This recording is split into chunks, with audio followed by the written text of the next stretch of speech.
Welcome to the Popcorn Talk Network, for the online broadcast network that features movie discussion, news, and interviews. Press 1.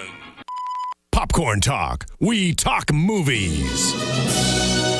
Congratulations. On behalf of the Popcorn Talk Network, the online broadcast network for movie talk, and the Schmoes Know, you are now a member of the Jedi Alliance. May the Force be with you, always. Welcome to Jedi Alliance episode 32. Here we are. I am Ken Napzok, and with me is a guest co-host. You're going to welcome him into this community. It is a friend of mine. I'm so glad to have him in here today, John Stephen Rocha. Hello, everybody. It's great to be here. This is just such an awesome set. It's fun, I love this. Yeah. And we're live, and John's been killing it lately on Far, Far Away with Tiffany Smith and others talking about Star Wars and breaking down Star Wars news. And you and I could probably talk for hours about Star Wars. Absolutely. We could talk for hours about professional wrestling. Absolutely. What else could we talk about? Movies. Music. Comic books. TV shows. Yeah. Game of Thrones. Let's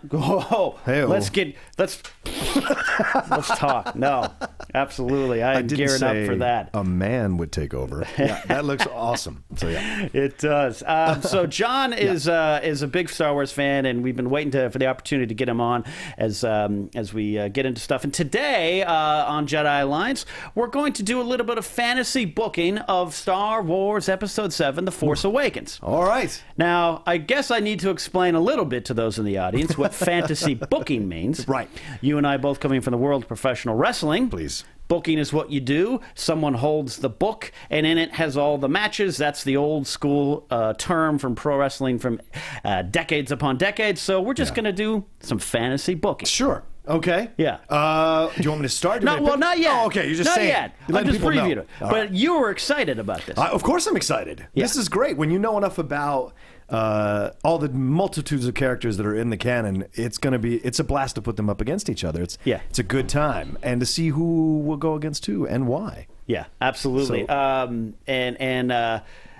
we haven't really delved into speculation, predictions, and guessing, and just plain wondering about Force Awakens on this show. So I thought it was a good opportunity. Yeah. And you guys got a lot of practice. You do that a lot on Far, Far Away. We do. If you've worked with Christian, you've probably heard the word Darth Plagueis. A million times. A million times. We got that to get to. Don't forget that you can join the conversation.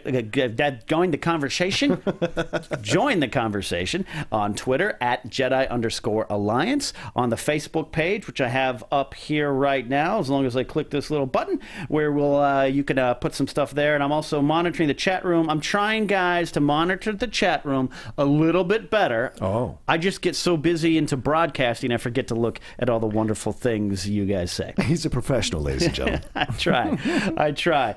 Yes, Adrian Garcia, Ken needs a Game of Thrones show now. We're working on that. More on that later. I'd love to guest on that. Yeah. We want to dive right in and get to know you, John, as a Star Wars fan. Okay. And we had gone back and forth on email, and you were like, wait, do I know the questions? Wait, am I ready for this? Well, because everyone has their own set of questions. Yeah. So when you said the 5 most important questions, I was like, what are the 5 most important questions for Ken? Because those are not necessarily. Well, I'll tell you, me and Maud Garrett, we were sitting down creating the details of the show back in July of this past year. We were at my house, and we sat around, and we knew we wanted to do the segment. And you're right. We had about 10 different questions we whittled down. Right. And we finally came up with what we believed our top 5 questions were. Right. But you're right. Yeah. And some fans out there have added some in as we've gone on. Oh, that's great. And we take them every now and then. Cool. So let's dive in to learn what John Stephen Rocha is as a Star Wars fan. John, first, tell us about your first time. Watching the first episode. Anytime. Okay. I would say my first time watching Star Wars, The New Hope, was on the CBS Movie of the Week. I remember as a child, because my parents didn't take me to a lot of movies as a kid, other that weren't animated. So that was my first experience watching it with commercial breaks and everything like that. You remember back when I was a child, it was the movie event of the week. Yeah. They would show a movie that had come out, and of course, for me, seeing that for the first time, my mind was just blown away at the scope of it, at everything that was involved with it, and so for me it was pretty amazing. We broached the subject now a couple times here on Jedi Alliance, and then I'm not done talking Star Wars, so some of you out there might not know I have a podcast called the Napzok Files, and on that feed I've added some additional shows. And I just started a show called Spotlight Star Wars, which is just me rambling about Star Wars. So right on. I talked a little detail about it this week. My first experience with A New Hope was on TV. Right. Okay. And we mentioned it last week with Mike and Mark and Joseph that for years it was like the interrogation droid comes in and it goes to commercial break. Right. Luke and 3PO start heading out to the Junlin Waste to find R2. Yeah. Goes to commercial break. Right. So to see it on VHS for the first time through was a little weird. Oh, listen, I saw it on beta. That's how old I am. Beta and VHS. So I loved it. Yeah. And it's great to see. It was great to see. It was great to experience it all over again with those filled in moments, right? When you come back and see it. Yeah. The flow. What is your favorite of the movies? You have 6 to choose from. Well, actually, you kind of have more. Really? The Clone Wars movie, that's 7. Oh, I would say for me, obviously, for me, Empire Strikes Back. That's just my favorite. I know it's kind of standard to say that for most people, but it really is my favorite because I kind of get more into the evil side. I enjoy more. I think there's more characters there for me to explore, and that's always been something I've enjoyed even as a child. And so, and there were so many moments in that movie that were so amazing. The cutting off of Luke's hand. You find that Darth Vader's his dad. Spoiler. Spoiler. All the fight on Hoth. All of that was so amazing. Love Hoth. Cutting in the Tauntaun. Cutting out the guts. There was so much to remember, and of course Leia really coming into her own as a power in the universe. To push get people to lead. So for me, there was just so much about Strikes Back, and it's not a happy ending necessarily. It's not. And so it's I kind of like films that don't have happy endings. And did you get to see it in the theater? I did. Did you have to wait? You had to wait. Yeah, I did. Yeah, I did. But like seeing New Hope when it came, and then I was able to see Strikes Back in the theater. But yeah, I remember standing outside of Springfield Mall in Virginia around a long line outside. Back before multiplexes were there, kids. You would stand in a long line outside to get in, and with dragging my parents to go see it. Not the biggest sci-fi fan. So when the movie ends for you, I don't know how old you were back then, but you're still young, but you're still enough to consciously be aware. So the movie ends. Yeah. Han's gone. Right. There's Vader's killed Luke basically. Yeah. And you're like, I got to wait 3 years, a lifetime to get to the next one. Right. Well, you're as a child, you have this idea, but you don't have you can't conceive it like you can as an adult. Like you understand time as an adult so much more than you do as a child. Well, summer vacation as a kid was like 7 years. Right. It was forever. Winter vacation is coming. I got 3 weeks. Yeah. So I kind of just was like, well, it'll come when it comes, but I can't wait for when it comes. But you get, and they were just starting those magazines. Starlog. Yeah, Starlog. All that stuff. So you were able to catch up. And run into bookstores or sneak into bookstores and read them as much as possible. All those kinds of things. So it was great to get the anticipation of it. But yeah. So you actually had 8 movies to choose from. Or 9. Our listener Zen Mondo says the 2 Ewok movies were released theatrically in Europe. So the Caravan of Courage and the Battle of Endor. The Battle of Endor. Battle for Endor. Yes. Whatever it's called. Mark Ellis's favorite Star Wars movies. Empire. It's probably the most popular answer. Yeah. We have a lot of people passionately defend Jedi. Okay. Yeah, and there's a certain age group that you hit where Jedi is it's all right. Yeah. It was the first one I experienced in the theater, so I still loved it. And visually, it's, I think, to me, the best of them in terms of technology. Had kind of gotten to a point. Sure. The prequels notwithstanding. But Empire's just that punch, man. Hoth is my favorite sequence. Absolutely. Yeah. It's so good. And there's just the entire film has like a cold feel to it. Yeah. Everything. Like there's a lot of silver, there's a lot of light blues. So it's very much like that. And even, he gets carbon. That's frozen. Yeah. He gets in the carbon. So Solo does. So, it's very, very, very, even when they go to Jabba, there's like dripping water right outside Jabba in that little pit. So you get the idea that it's a very, it's a very cold movie, which gets that vibe of being evil, without a black heart. Love it. So, who is your favorite character? Okay, my guilt. There's a guilty pleasure character, but my favorite character is Vader.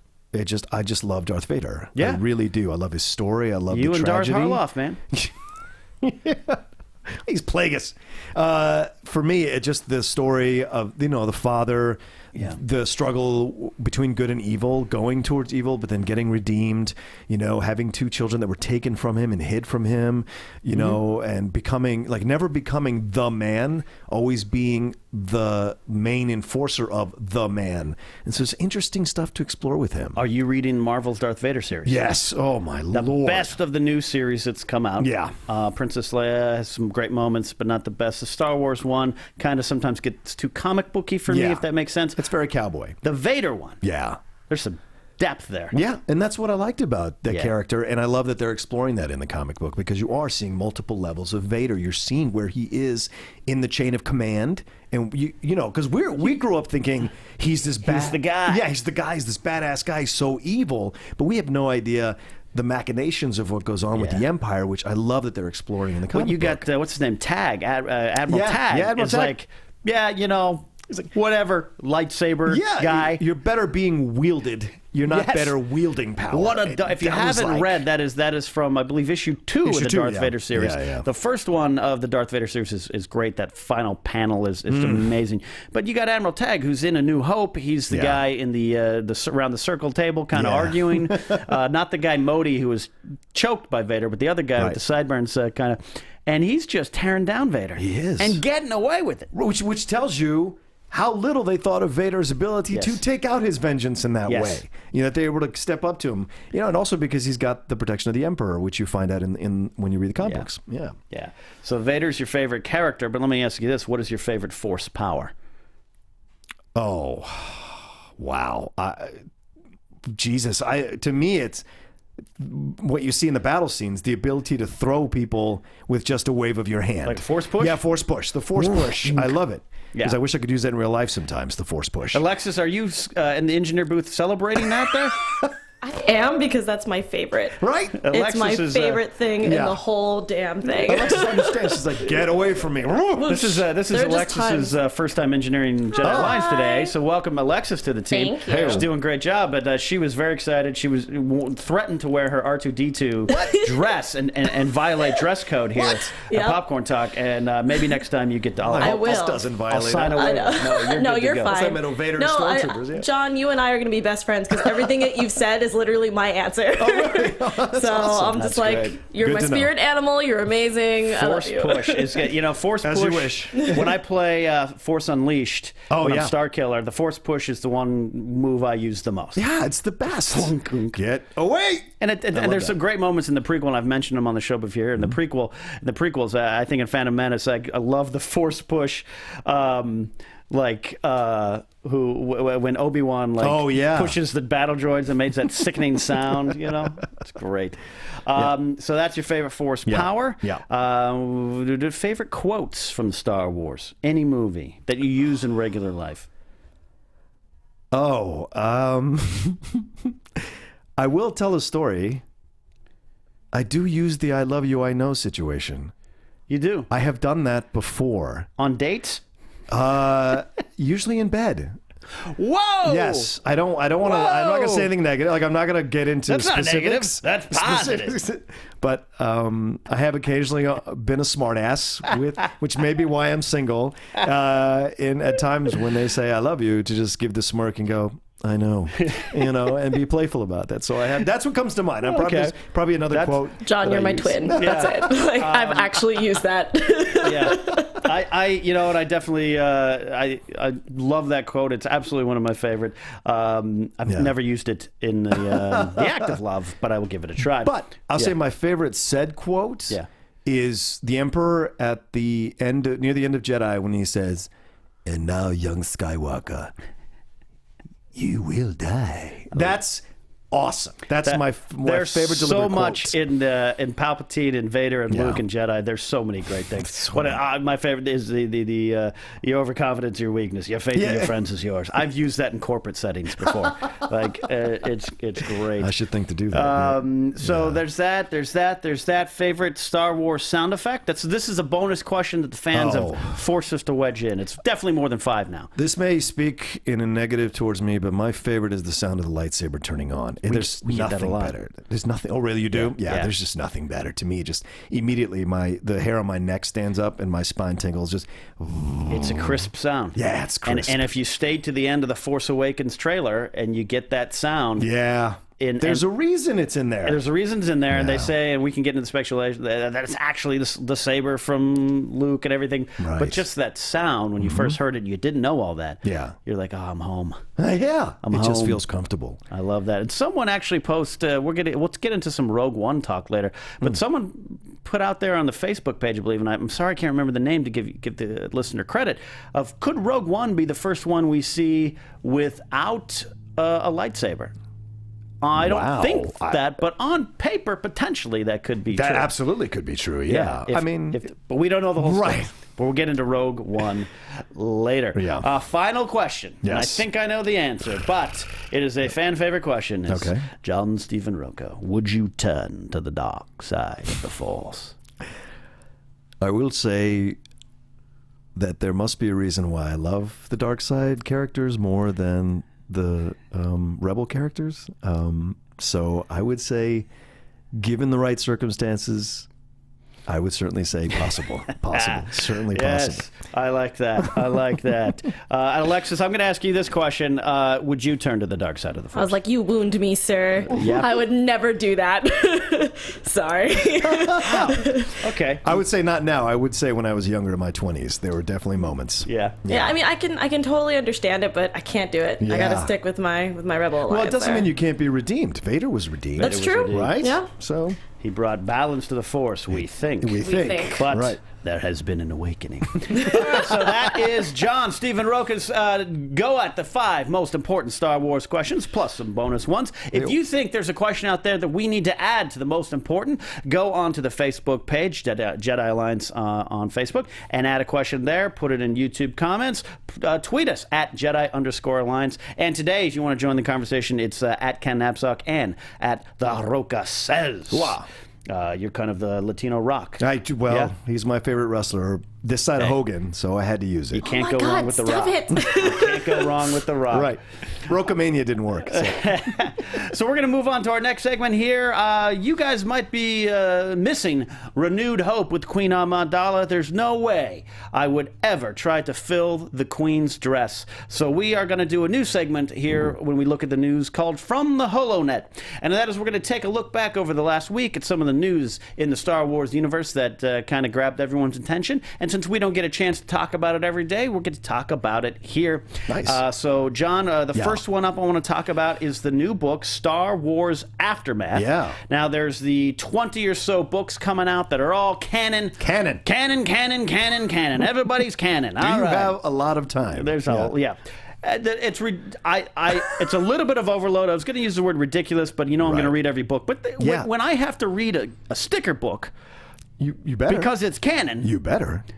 I get a little worried. But the one I want to talk about is Star Wars Aftermath. Chuck Wendig is going to be writing this one. Right. I love the cover of this. The war is not over. Yeah. John, what do you think so far, what you've heard about this book? I think it's fantastic. I mean, they're going to explore what enters into the vacuum of leadership after the Battle of Endor, after the second Death Star's been destroyed, after the rumors of the Emperor and Darth Vader have possibly been killed. And that's a great note in the book synopsis that's released. Yeah. The rumors of their The death. rumors, which is great because that makes sense. Yeah. It wasn't everybody wouldn't just get immediately a galaxy-wide text that was like, "Hey, the Emperor's dead, and so is Vader." And what's been established in the Star Wars universe is that news seems to be passed around by word of mouth. Right. Because how can the ancient Clone Wars be a distant memory 19 years after they happened? That's right. It'd be like you and me talking about the 1989 World Series and Right. people going, they played baseball back then? What was? Yeah, really? It just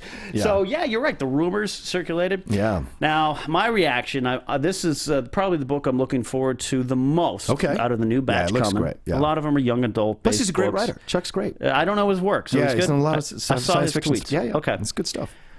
I saw this book. I knew this book was coming out, but then I read the synopsis, and I'm looking at the cover now, and I love it. Yeah. First thing that came to my mind is poor Timothy Zahn.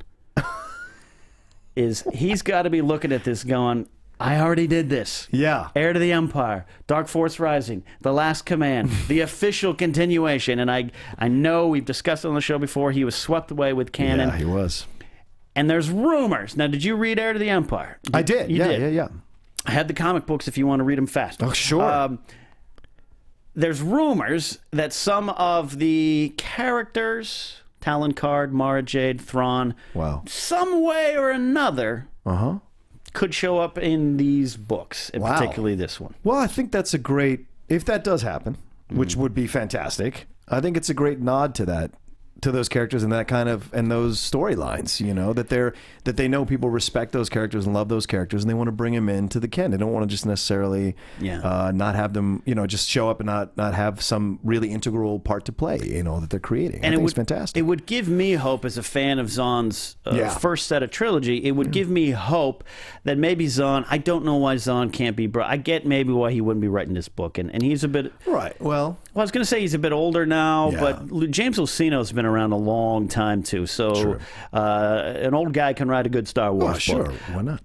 And we talked when we had Chris Taylor on, the author of How Star Wars Conquered the Universe. He kind of hinted at that Zahn's ready to go. He'd drive up to Lucasfilm right now and get going on him. It's interesting, but wasn't asked. Right. So if another author brings back or canonizes Mara Jade, Talon Card, or Grand Admiral Thrawn, maybe the hope is that maybe Zahn can write a book on that character later on. Or if they're spinning off the movies, why wouldn't they spin off a little bit with the novels? Why wouldn't they play with that idea of having him at least do a treatment to see what he would do with these characters, and then if they want to go forward? Because obviously he has enough fans that it would be worth it for them financially. And don't kid yourself, that's always behind everything they're doing. Absolutely. Nothing negative to say about that. They're a business. That's business.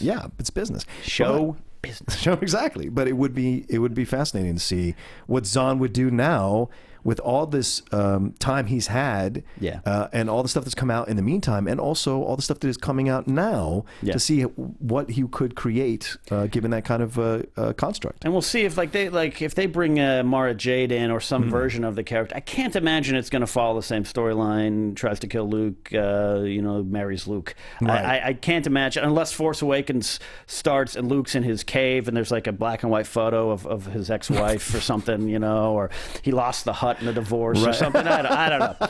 I can see maybe that happening, but no. I imagine You're an evil man, Ken. You're an evil man. Someone's been burnt by love one too many times. I can imagine them bringing these characters and then kind of rewriting their history, and I'm okay with that. Sure. Give me a new Thrawn. But just I would like to have Zahn have some input into it. Yeah, well, I mean, I think it's fascinating that everything they seem to be doing, for me at least, and maybe there's been some criticism that I haven't heard it anywhere to the level that it's had before on certain things. To me, I don't think they've made a misstep yet, really, with any of the canon stuff that they've come out with. Yeah, with any of the new stuff. You haven't asked me about New Dawn. Oh, I apologize. Ken, if you have an issue with New Dawn, please. I have issues with parts of it. It helped introduce one of, I will legitimately say, is one of my new favorite Star Wars characters, which is Kanan. Okay, yeah. I'm fascinated by that character. Right.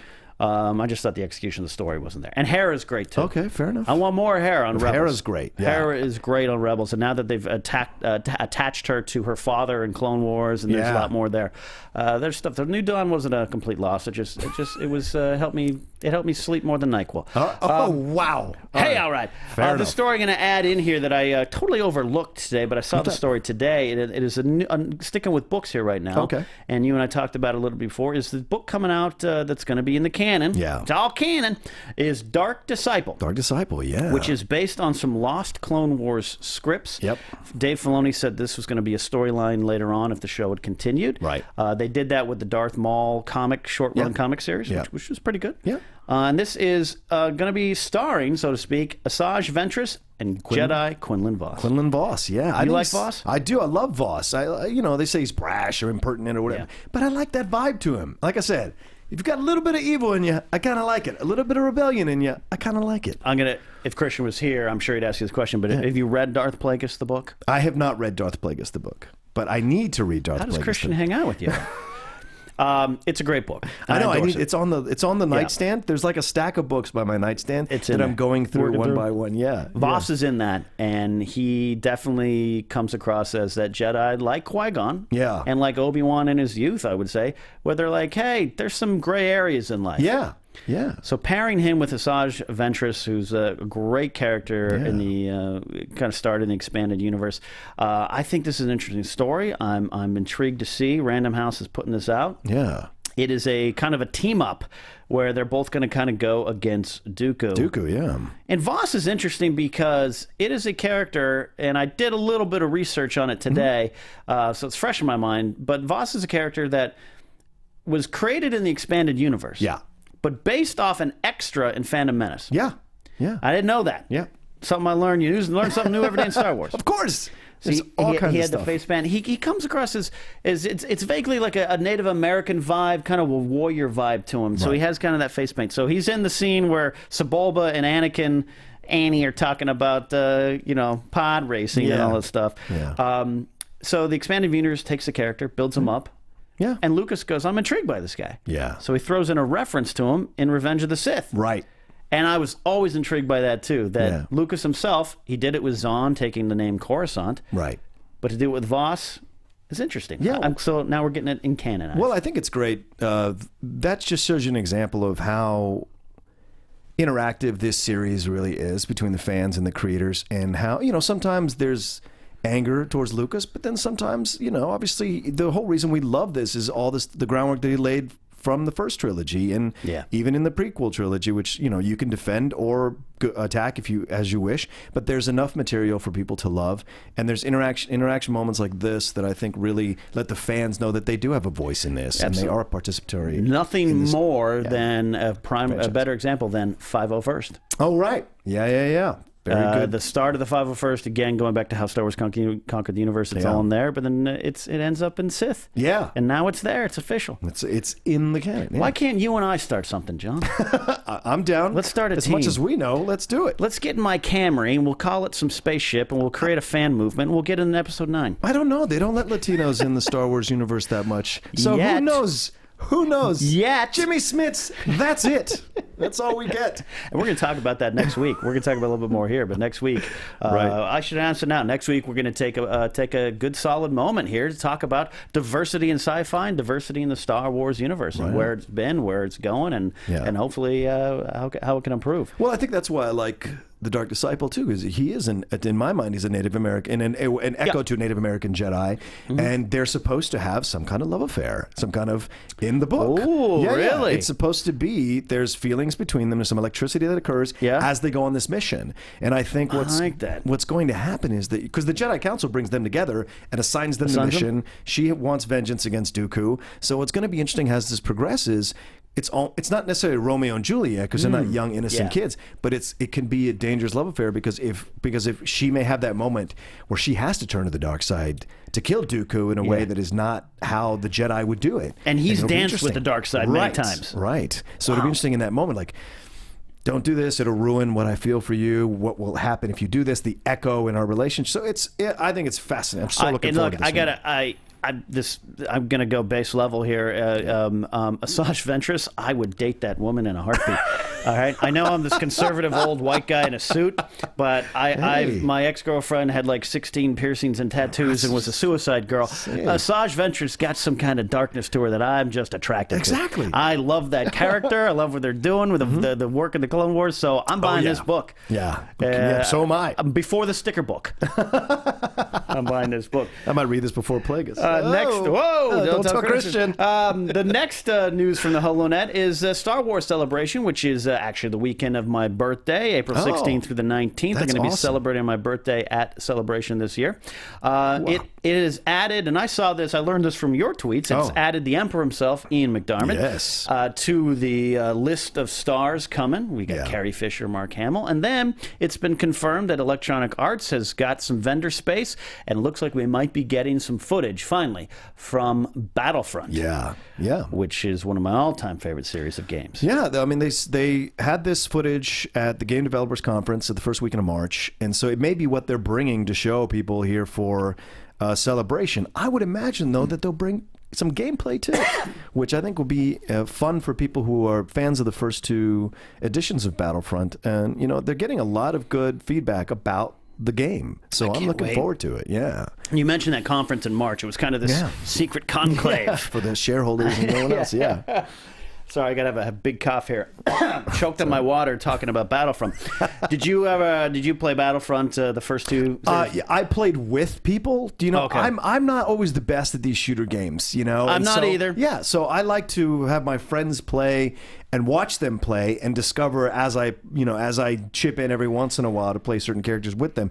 But I actually brought on my friend Shannon onto Far, Far Away for the new episode, and we talked about that. He was an avid player. He's one of those guys that I watched play the games over the years. So I wanted to see what he thought, and he's incredibly excited. I'm just picturing John in the corner of a room watching guys play video games, and he's like eating popcorn. I'm like, get him, Rebel Troop. Fascinating. Use your force push. Well, back in what is it? God, time flies. You were talking about adults and time, concept of times. I can't. The first Battlefront. Someone out there remind me. It was probably 10 years ago. Oh yeah, on PS2 or something. Well, the second one was 2007, mid 2000. Okay, that makes sense. Later mid 2000s. Yeah, that makes sense. I'm trying to remember. So the first one was probably at least that long. But that was a game me and my friends gathered around and would play back then, before a lot of online gaming was as big as it is now. Exactly. Technology's made a giant leap. So imagine this: we're going to be able to fight Star Wars fans across the world with ease. It's going to be great. I'm looking forward to that. And Ian McDiarmid coming out to Celebration.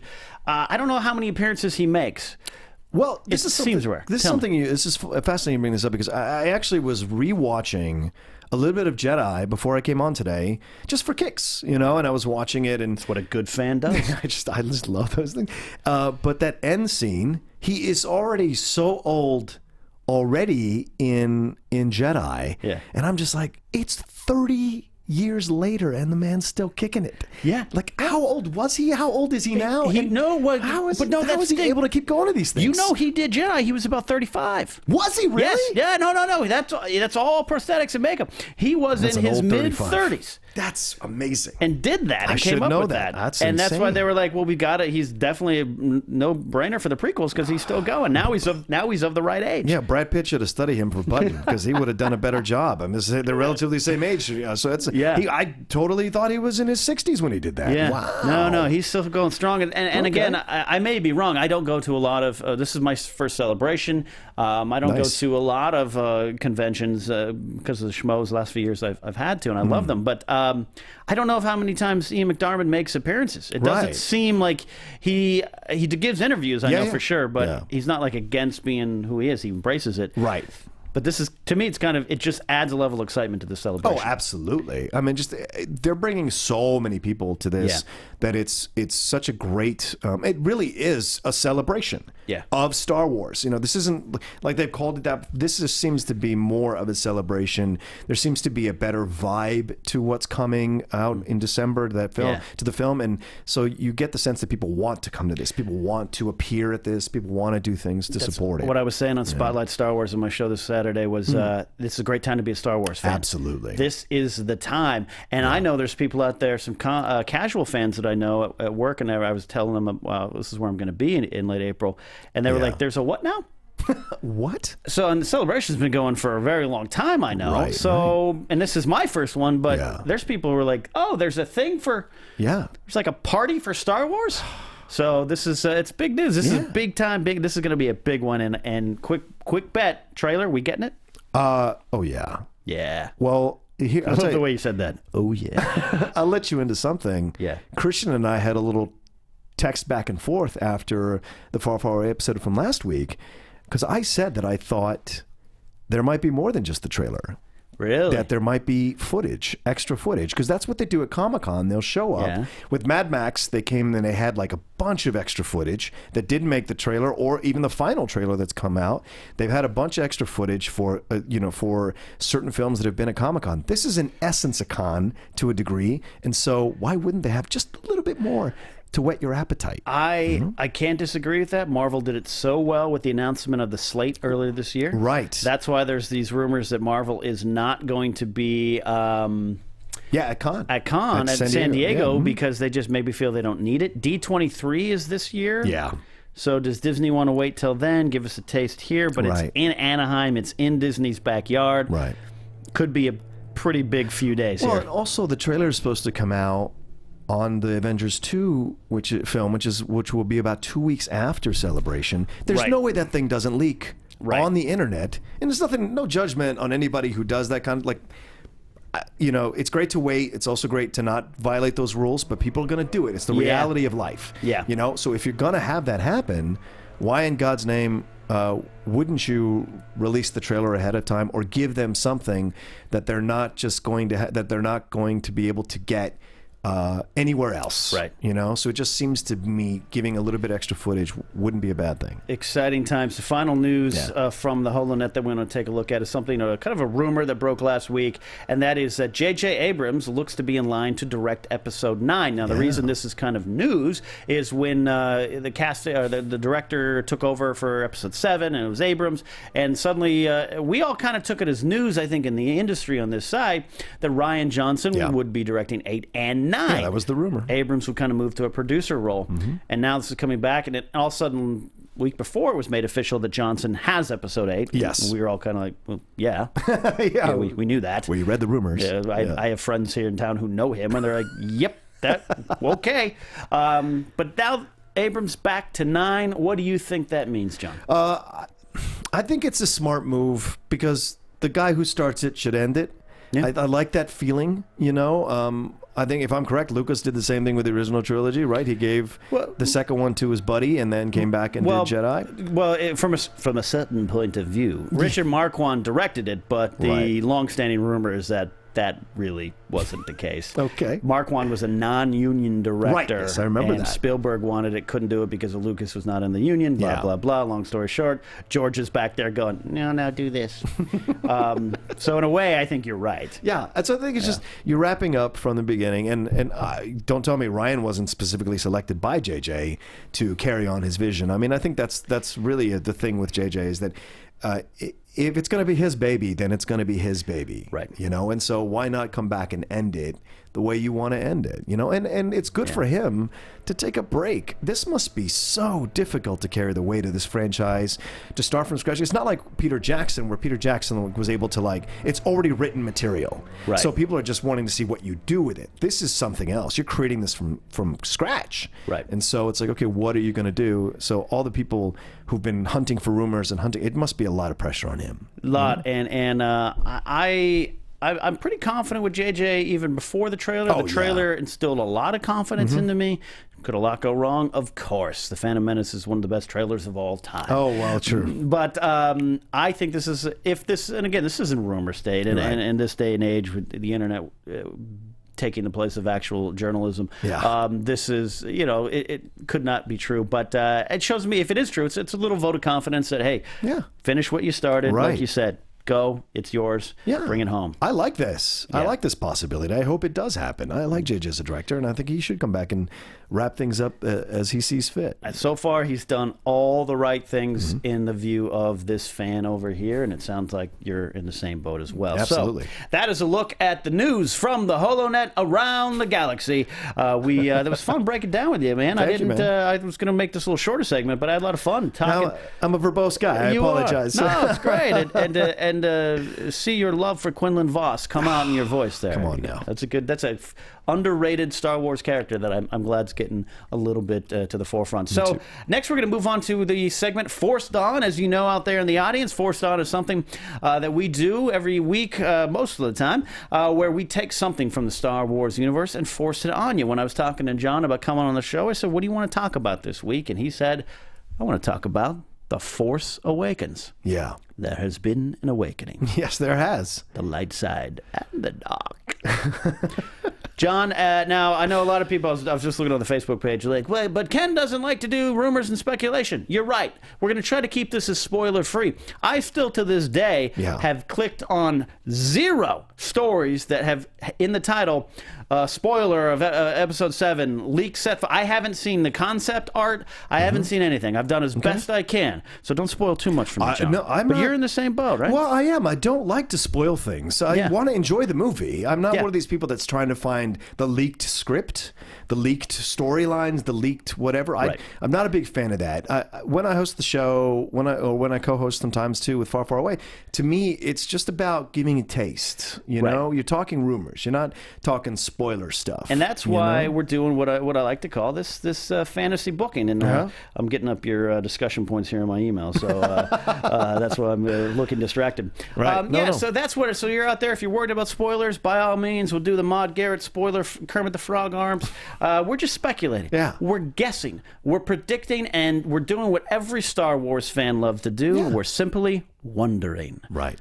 December's right around the corner. There's some stuff we already know, but John, take us into The Force Awakens. Where you want to start? I'm looking forward to see the whole thing with Kylo Ren. That's really my entry point into this whole thing. I mean, there's all kinds of rumors about, Domhnall Gleeson possibly being a certain character's son, and possibly being on one side or other side of the fight. And but for me, Kylo Ren is the attraction. Is he going to be Solo's son? Is he going to be a Jedi hunter? Is he going to be evil? And what is with the lightsaber, the crossguard lightsaber? I love it. Which was kind of touched on. There was a theory that came out that in Heir to the Empire, in the new Heir to the Empire, they had that Luke was presented with the the Heir to the Jedi book. Heir to the Zahn's book. Heir to the Jedi. Yes, I just read that today. Yeah, it was presented with 3 parts of a lightsaber that could be a crossguard lightsaber with different kyber crystals. So it's to me, there's so much to explore with just that one character that I'm already looking forward to see what they create with that.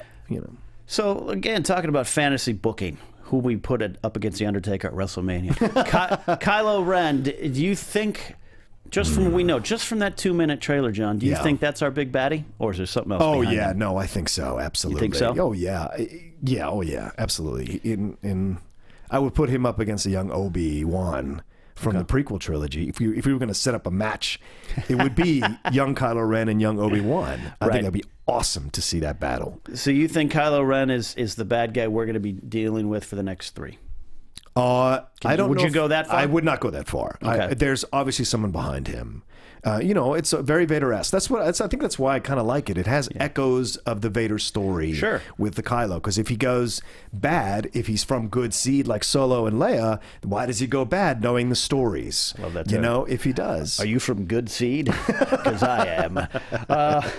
Hey, listen, a young Carrie Fisher, that's good seed. So, if you're from that place, how do you turn bad? Just like Vader, he came from poor upbringing. Why would you go evil? Why not stay good? So that the reason you were in this poverty is because of people who were abusing the lower classes. So why would you go evil? So this is an interesting exploration for me to see if Kylo is what they rumor him to be. It echoes very much with Vader. And it does Vader, and then this thing about him possibly being again going to the rumor of a Sith historian, so to speak, or studying things, and maybe that's how we get references to Bane and Malik and any of these characters before. That maybe is that he had some of these relics that he's kind of carrying with him, and that might be. But to me, going into just speculation, if you've got a bad guy who's studying, Darth Bane did that. He studied and came up, hey, you know what? The Sith are doing it wrong. I'm going this way. Right. So does Kylo Ren have full control of his powers? Do we, you know what I mean? I think it'd be great if he didn't. I think it's great Yeah. if he's got some control, but he's still embracing it. You know, it's still new. He's still figuring it out. How does it work for him? All those kinds of things. I think it's fascinating to explore that. Solo kid, you think? Yeah, You think he's a solo kid, huh? I do. Maybe a little bit of the Jason Solo storyline type thing. So then, do you think? Makes sense. Do you think Rey is a solo kid or a Skywalker kid? You know, it's a solo kid. I You think that's what they're going to focus You on. think that's what they're going to do? Mm-hmm. And Okay.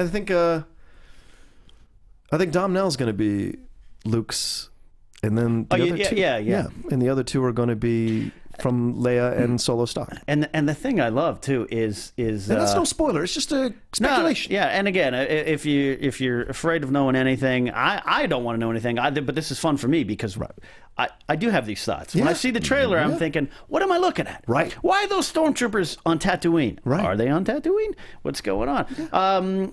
Finn, John Boyega's character. Yeah. What do you think? What are you expecting for that character?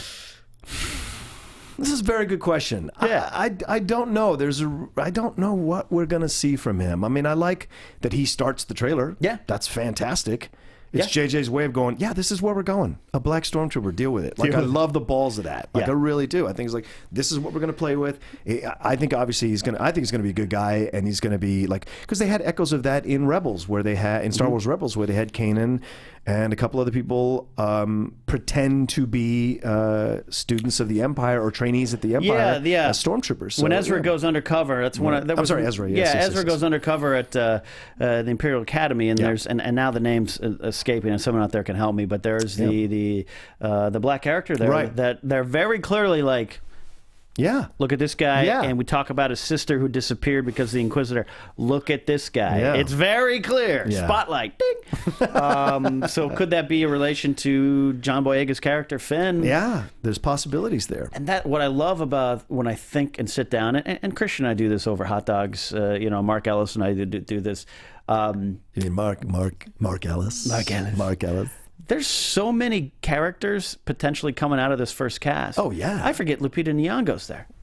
I forget Gwendolyn Christie's Gwendolyn there. Christie. Hello. Who I was convinced was Kylo Ren Right. for a week after the trailer, and I was wrong in my prediction. She walked that Kylo Ren walked like Brienne of Tarth. All right, Yeah. Sorry, end of story.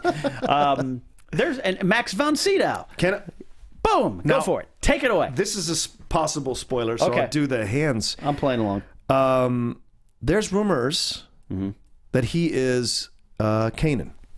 I mean, so he's Ezra. Okay, From Rebels. Yeah, I've heard Kanan. I've heard Ezra. Right. Either one. I've heard even a potential possible bounty hunter who once tracked down Han. Who escaped from a certain... Who escaped from a certain hole in the ground, or escaped from a "feed me, Seymour" monster that came up. Yeah, there's rumors that he's Ezra or Kanan. And it'd be interesting if he's Kanan. Like, I think that would be fantastic. He's got the look, the pushback hair. I mean, it's all there. It's funny though. There's echoes of Everyone it. goes to that, and I do too. Because when Yeah. it first broke, and I first saw the designs for Kanan, I was like, Christian and I were like, "Well, that looks like Sydow." Like they couldn't put a wig on Sydow, but yeah, I'm like you too. So all right, Yeah. fantasy book it, buddy. Is it Kanan? Where do you want to take that storyline? If it's Ezra, is it a different storyline, or is it the same kind of thing? I lean towards Kanan because it makes sense as an older Jedi that he could be telling us the story, or he could be connected in a way that helps Daisy Ridley's character in the film. You know, there must be some connection there because he's going to be older than Solo, older than Leia, because obviously he was already of age before 5 years. You know, they start Rebels 5 years before New Hope, so it's like he's got to be a man of age. So what? Hamill's in his mid-60s. Not that the character has to be that age, but if Skywalker's in his mid-60s, Right. Sydow is in his late 80s. That makes sense. Time-wise, it would be more Time-wise. Kanan than Ezra. It would be. Wouldn't you And think? again, there's a big push for Kanan. The Last Padawan in the comic series coming out next month. Yeah. The book Rebels, the book New Dawn. Again, as much as I slag on New Dawn, and I do, and I don't back off on that. It does. I loved so much of the stuff with Kanan, a conflicted Jedi on the run. Yeah. And I wasn't on board with Rebels early on. That's been documented too. I've come around on it. Oh, I understand that. Ahsoka's one. Yeah, and Ahsoka's one of my favorite characters. Ahsoka Tano, and yeah. I'm so glad she's back. Yeah. But I wish it was more about Kanan and Hera than Ezra. I get it though. It's Disney XD. I know why you're doing Ezra. I'm not dumb. But that may change. I have a couple friends who are friends with writers on the show, on Rebels, and they've already said that if you thought the finale was amazing, wait till you see the season premiere of the second season. It's going to blow your socks off. Which will be at Celebration. They just announced that. That's right. They're going to show the finale, then they're going to show it's a 2-part season premiere. So there's 45 minutes. So it's going to be fantastic. And to see what they're going to do, I think they are going to start moving towards Kanan and Hera, because they're going to go a little bit high. I think and I think Rebels ended on a very high note, and it ended with we kind of anticipated Ahsoka would come back, because Dave Filoni's on record saying that's one of his Pride creation characters, and they did a great job of turning her from Snips into this young woman who had some conflict with the Jedi, and all that stuff. And when she came back, it's now clearly Rebels is about the formation of the rebellion, which is what I was waiting for. Not some kid learning how to put Force kyber crystals into his lightsaber. Right. As soon as they went after the communications tower, that's when the series turned. And you knew immediately. And we're going there. Do you think Ahsoka could end up in episode 7? Ooh. Why not? Why wouldn't you have an echo of her, at least a scene, if not 2? Yeah. Something. Or maybe Ahsoka is Rogue One. Hey-oh. So that's what you call a segue, ladies and gentlemen. Segue. Hey, all right. Let me ask you about if we're talking wonder and prediction and everything with the episode 7, the old cast: Han, Leia, Luke, maybe even Chewie. Any predictions, thoughts? I'm looking forward to seeing Luke. That's ironic, because just the pictures that they released of him with that amazing beard. Yeah. As a man who can't grow a beard, I was mad jealous of that beard. And I was like, that's the kind of beard I would love to have. That's actually the beard I have when I grow it out. Really? Oh, I'm so jealous. With the gray. I would sit on a boat all day long with that beard and a turtleneck and just yell at people while going by. I just love the beard. And that's what I do. It just echoes an older Jedi that's seen it, and there's a connection with that's seen it all, that's been there. And I think there's a weight to his presence and his character that will be in the film, whether he's on screen or not. I think he'll be talked about a lot. I think he'll be referenced a lot. I think there will be, because he is, I mean, they named it New Hope for a reason. He was the New Hope. Yeah. Right. So why wouldn't he have this, why wouldn't he reverberate throughout the galaxy for a long time while he was still alive? Yeah, and it's, I'm so interested to see what they do with that character. When it first was announced and Luke's back and everything, you're thinking, Luke's like kind of, he's the big guy, like you said. He's become this giant guy. You know, he married Mara Jade. He took down a clone emperor, all the stuff that we know from the expanded universe. Right. But I kind of like the idea of this guy kind of hiding out in a hut, been on the run or been missing or just not wanting to be part of it. Right. Maybe he's still getting over the loss of Biggs. I don't know. But there's something I really, really like about the kind of the hermit Luke taking on the Obi-Wan role. By the way, he is older now than Alec Guinness was at the filming of New Hope. There we go. How do you know all these people? This is amazing. I'm single as well. To see, it's by choice. Because how else do you watch all 4 seasons of Game of Thrones in 2 weeks? Is my accomplishment in the last 2 weeks. Wow. While also rereading the first book and studying the maps. I have a problem. Valor Morgulis. I applaud you. Well, you have commitment's not your issue, obviously. No, it's not. Thank you for putting that spin on it, John. Commitment is not your issue. Quick, as we round up this discussion, because I want to have time for Duel of Fates here. Han and Leia. Here's some prediction. I'm going to throw some stuff out here. Sure. Then we can get into discussion. Do you think they're going to be married? Yes. Not divorced? No. Some people are predicting divorce. Really? Yeah. How about separated? Separated. Estranged.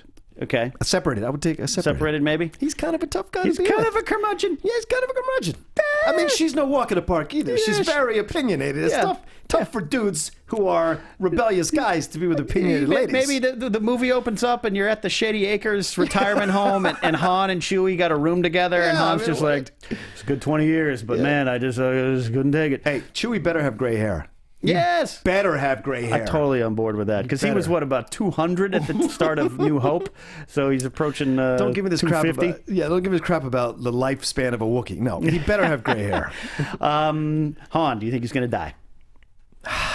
God, isn't that the question everyone has? Yeah. I know that I was Tiffany Smith, I would say, damn right he's going to die. I would say, you know what? It makes absolute sense that he would die, knowing Harrison Ford, knowing his proclivity for World War II antique airplanes. The guy obviously has a little bit of a death wish.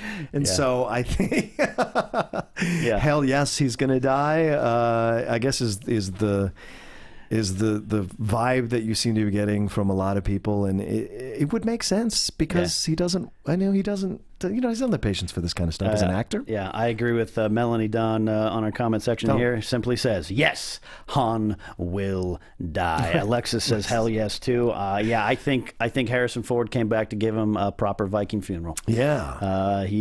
Let's ride this into the sunset. The question is how? How? Is Kylo involved? Mm-hmm. And if it's son, that's what I'm saying. I just got those nerd chills. That's what I'm saying to you. Yeah, that could be that. I want to. We got some great stuff on Twitter. So if you remember, join the conversation on Twitter as well at Jedi_Alliance.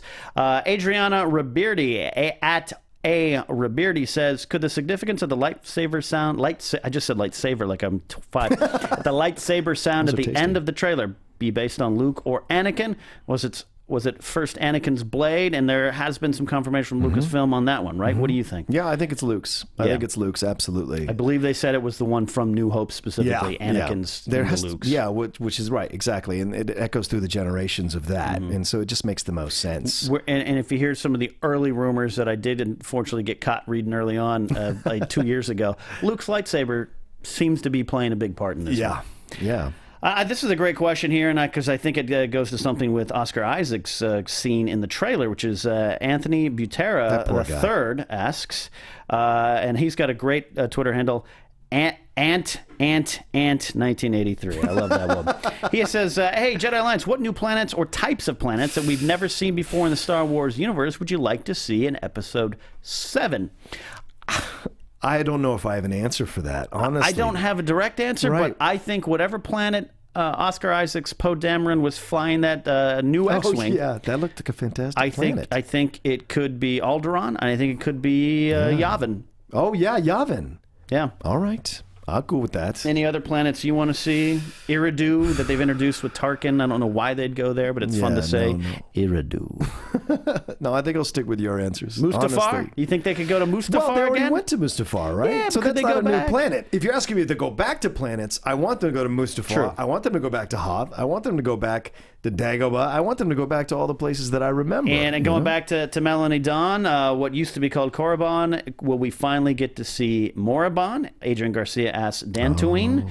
Those are another planet, some stuff there. I think at some point Morabond comes into play because Alexis wants to go back to Hoth. Right. I wouldn't mind that. There are some snow shots we think we see, but that could very well be Alderaan as well. That's true. Morabond, I think, has to come into play at some point in this new trilogy because they made such a point that George wanted to change the name. Yeah, that's a good point. Which is what George wants. Yeah. George gets. Gets. Can we call Hoth Icetown?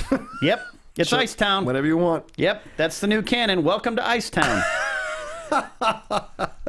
So the important thing is we round up our discussion here on The Force Awakens. Did you get all of it out of your system? What else would you... Is there any lingering morsels, John?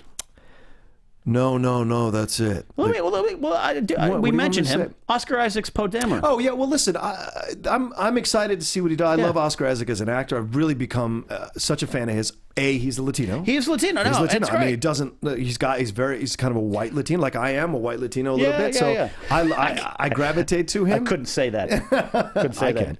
I gravitate to him. I think he's a fantastic actor. He's played so many different parts, regardless of ethnicity. And I mean, he's Prince John in Robin Hood. What? Yeah. You know, it's great stuff. Inside the Llewellyn Davis, which I actually watched again last night, and I like his performance. You watch a lot of movies right before you coming in to talk Star Wars. I watch a lot of movies, Perry. I watched the first season of Girls to, go over Kylo Ren. So it'll be, but I feel bad for that guy because they're asking him every moment he gets an interview. They ask him about Star Wars, and he almost let it slip that he's going to be. Oh, he kind of let it slip. He's going to be an 8, and so that's good.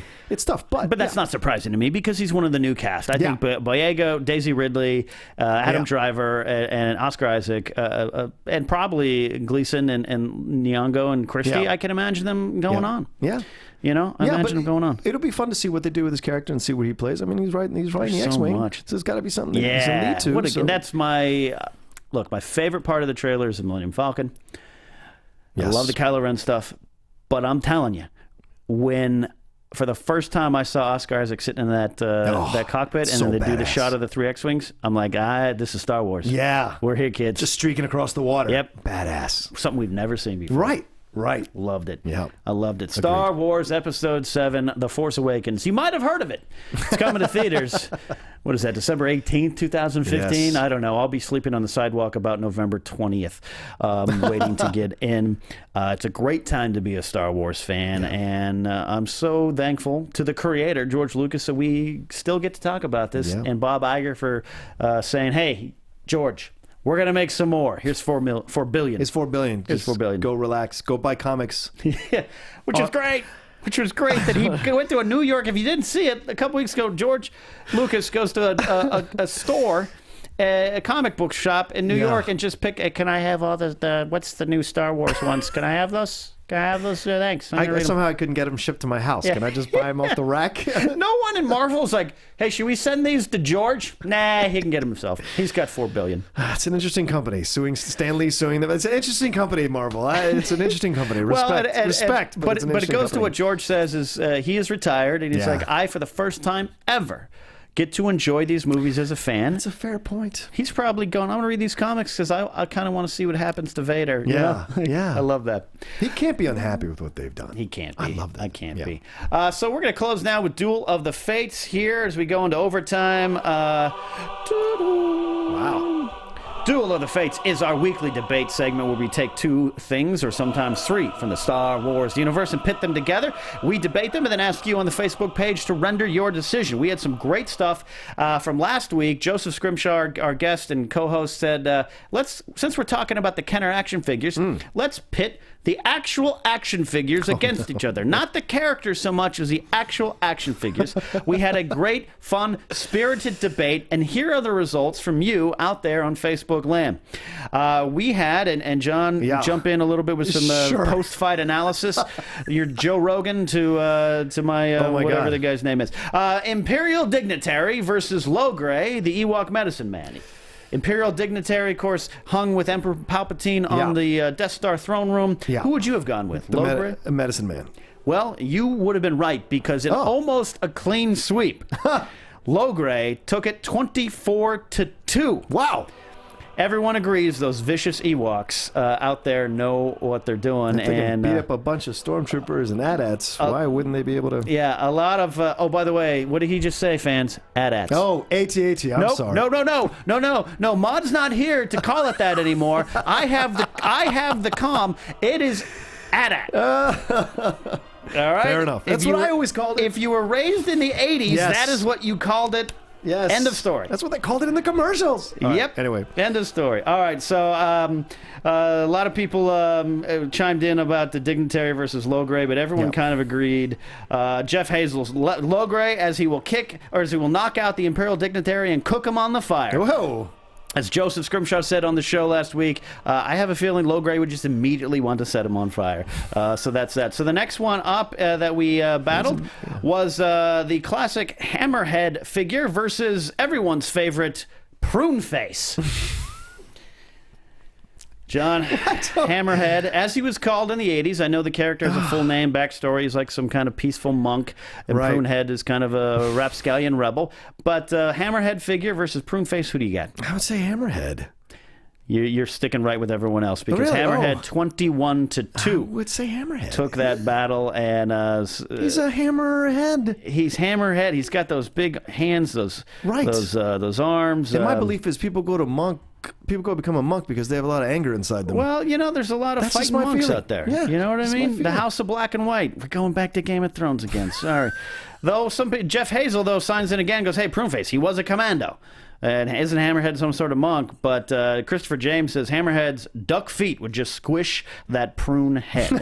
So I think that's fair enough. So here's the final one, which was actually the first one we broke down on the show. But John, I'm going to need your help here. We pit 21B, the medical droid who helped Luke in Empire get his little hand fixed. Yeah, I remember that guy. And put him in the bacta tank. Yeah, love that. As a kid, I was like, I wanted my hand chopped off and get one of those.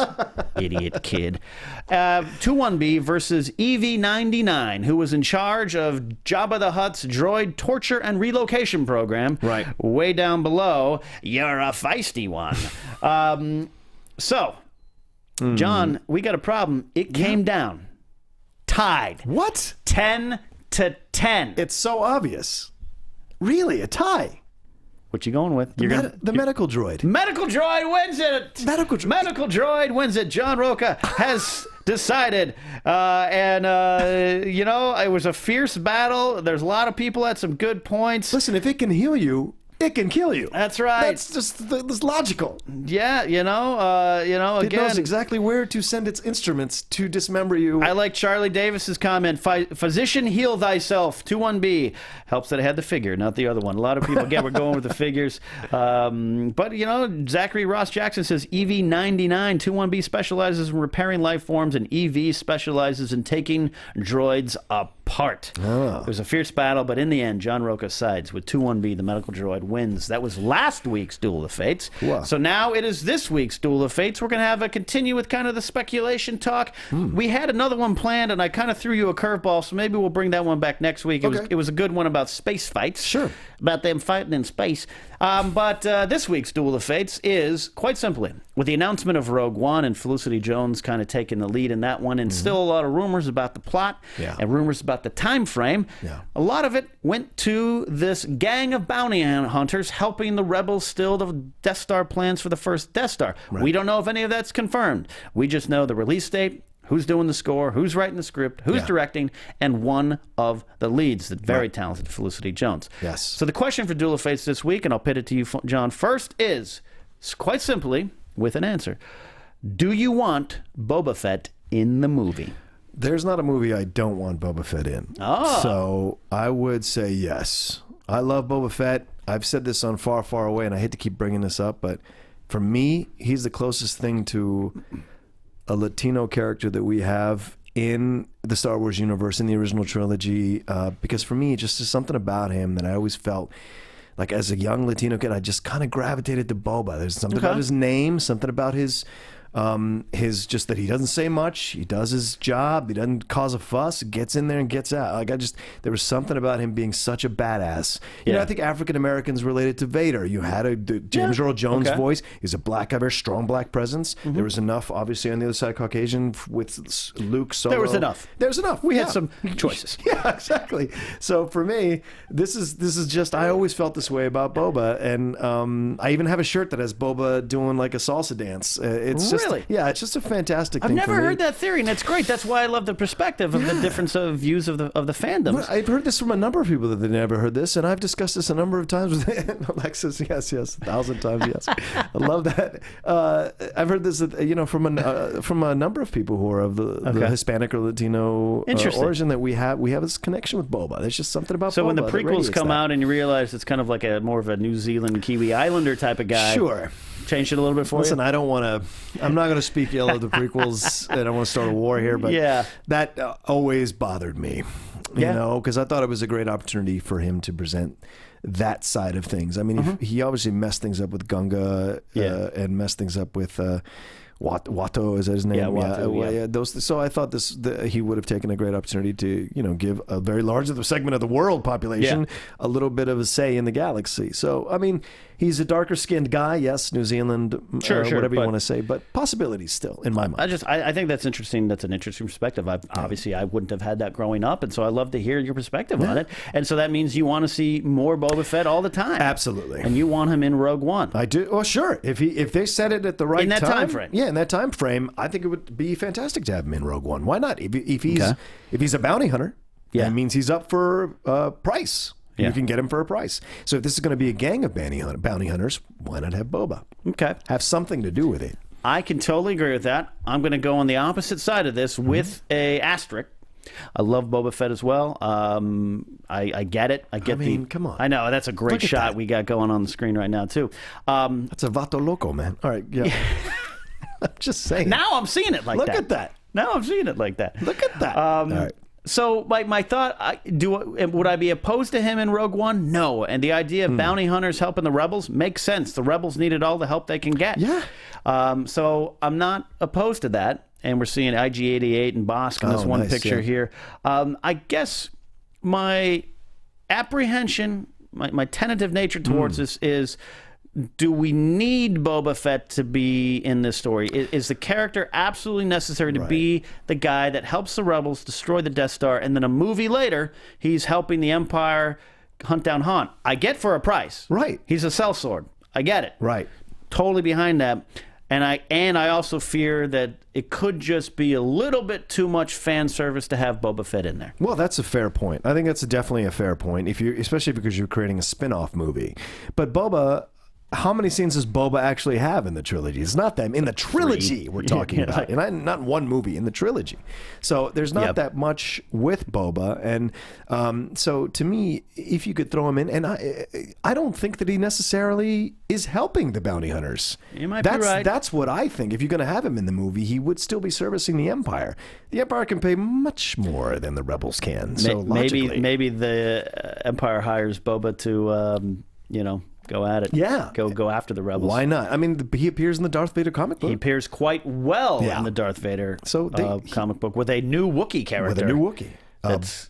His name's like Black something. Yeah. A character I can't remember. And he's got this big, ferocious looking. He's got scars. I love scar, everything. Love that character. Yeah. So I'm going no with an asterisk. You're going yes. You can't go wrong. I don't think we get a Star Wars standalone movie. Yeah. I do. I do hope that. That it's. I shouldn't say hope. I love the idea of it being in that time frame. Yeah. It could be something else. It could be the formation of the Rogue Squadron and something else. It could be... Well, that's what I'm leaning towards. You think it is. Yeah, it's Luke and Wedge and creating the Rogue Squadron, and it's their first mission, maybe. That's kind of what I'm feeling. Because the call sign, Rogue One, I mean, it just makes sense. But you're also saying, if that's true, then you're going to have a young Luke cast, right? Possibly. Or it's told like by an old Luke in remembrance. He could begin the movie, but not necessarily. He's drunk on a bar on Tatooine. Sure. Let me tell you about the time I fell with the rebels. What? Get Luke some blue Java juice. Speaking of rogues. So that's what we got here. Do you want Boba Fett in the movie Rogue One, if it's that time frame or not? You could also probably answer, I don't think it's in that time frame. I think this is going to be a Knights of the Old Republic movie, or it's going to be something else. That's fair, too, as well. So what I'm going to do is tonight I put it on the Facebook page, and I ask you out there. And next week we tally the votes, and we discuss it and break it down, and you will be here to help break that down. Yeah, I'm looking forward to it. So, John, we've come to the end of the show. No. It has been a blast talking with you about this stuff. Thank you. It's been a blast being here. It's an awesome first time, and I'm just having had a great time with you, Ken. Please be back next week. I will endeavor to do so. You were going to endeavor to do so, and next week, like I said, we're going to dive into the diversity issue in Star Wars, past, present, where it's going, that perspective stuff. That's what I think we all need to sit down as friends and learn each other's takes and points of views on these things. Yeah. And then it is when you learn, it is less easier to hate that John Boyega is a Star Wars, which is that is a stormtrooper. That is still one of the most ludicrous things to come out of that trailer. It popped up. I went, hey! Other people went, no, and I can't understand that. But we're going to dive into that. I have a guest potentially I'm working on. I don't want to announce it in case it doesn't come through. But regardless, that is what it's going to be the show next week. John, where can they find you and follow you and conversate with you? You can follow me at The Rocha Says, ROCHA. That is my nod to The Rock. And you can certainly follow me on Twitter and on Instagram at JohnnyCane70. I sometimes will post pictures of things I get invited to get to see ahead of time. So it's always a good time. Yeah. I love that. Like I said, he's going to be back next week. You can follow us. You follow us at Jedi Alliance, Jedi_Alliance. We're on Instagram as well, Jedi Alliance. Occasionally I'll take a picture when I remember to. I'm not as good at taking the pictures as Maude was, but I'm working on it. Facebook page at Jedi Alliance. You can follow me at Ken Napzok. And like I said, on my own podcast, the Napzok Files, I now have a little show I'm doing by myself. It's just me monologuing about Star Wars in my room, surrounded by Star Wars toys, called Spotlight Star Wars. New episodes every Saturday. Follow Popcorn Talk Network as well. There's an entire wonderful slate of shows. You can go to youtube.com/Popcorn Talk Network. Profiles with Man Simone, Guilty Movie Pleasures, Box Office Breakdown, Meet the Movie Press, which was just featured in a short clip on the Nightly Show with Larry Wilmore. Nice. Marvel Movie News, which is killing it on the numbers, DC Movie News, and a lot of new shows inside the documentary and some other ones I know that are coming down the pipeline. You guys are going to have fun with that. Don't forget the Schmoes Know Main Show live every Thursday, 6 p.m. PST, right here from the Popcorn Talk and AfterBuzz Studios. This is where we do the Schmoes Know Main Show. Don't forget, Jedi Alliance is on iTunes. Subscribe, rate, and review. This has been Jedi Alliance on the Popcorn Talk Network. We talk movies, and thank you for listening, because many Bothans died to bring us this information.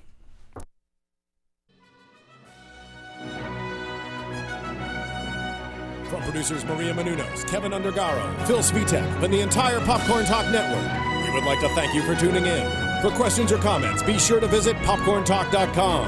I'm Sir Richard Wentworth, and this has been a presentation of the Popcorn Talk Network. The views expressed herein are those of the hosts only and do not necessarily reflect the views of the Popcorn Talk Network or its owners or principals.